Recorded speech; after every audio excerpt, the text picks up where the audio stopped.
Janvier et février sont les mois où nos arbres hivernent, soit à l'extérieur, soit à l'Événard, en serre froide, où ils sont bien au chaud. Et pendant ces 2 mois, on ne les travaille pas, on les laisse bien tranquilles, ils l'ont bien mérité. Au mois de mars, en revanche, fin de l'hiver, on ne le dirait pas parce qu'actuellement on a des petites giboulées de mars, giboulées neigeuses et bien froides. Eh bien au mois de mars, on commence à regarder les arbres les uns après les autres et évidemment des problèmes se posent. Par contre, à chaque problème, une solution. Alors pour vous, j'ai sélectionné toute une série d'arbres qui appartiennent à mon ami Robert Pourret, qui est actuellement derrière la caméra. Et ces arbres, on va les regarder les uns après les autres, mais bien au chaud derrière les spots, à l'intérieur. Et vous verrez qu'à chaque problème, une solution. Venez.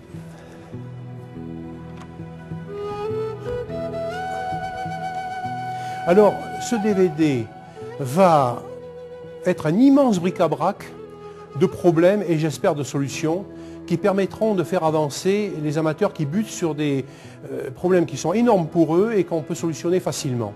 Quel type de fil choisir?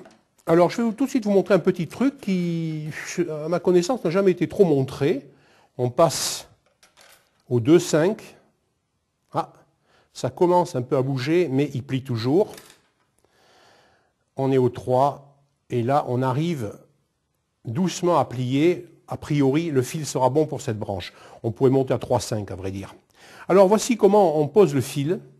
Alors il faut savoir une chose, c'est que quand on ligature une branche, on ligature toujours vers soi. Nous allons démarrer les travaux pratiques de ligature.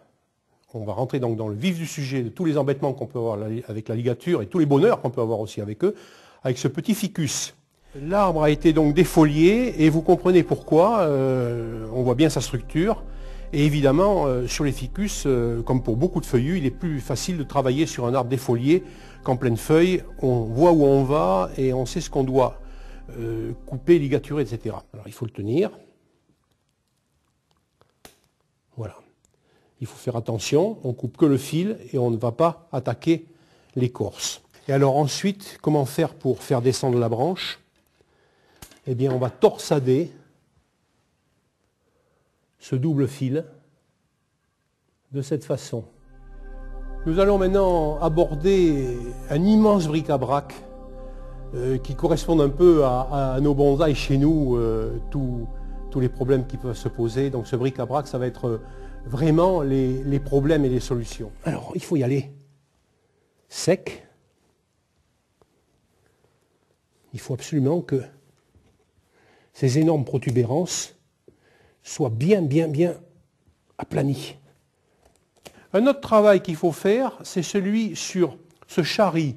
C'est un charri transitoire qui masque 3 coupes énormes, que j'en parlais tout à l'heure.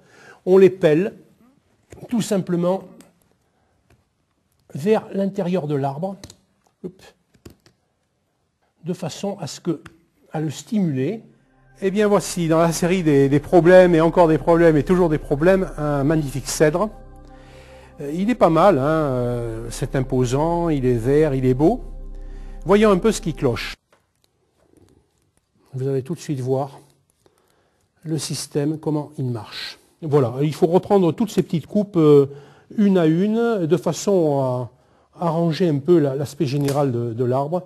Il y a des choses comme ça qui sont un petit peu dommages, hein, sur un arbre aussi magnifique.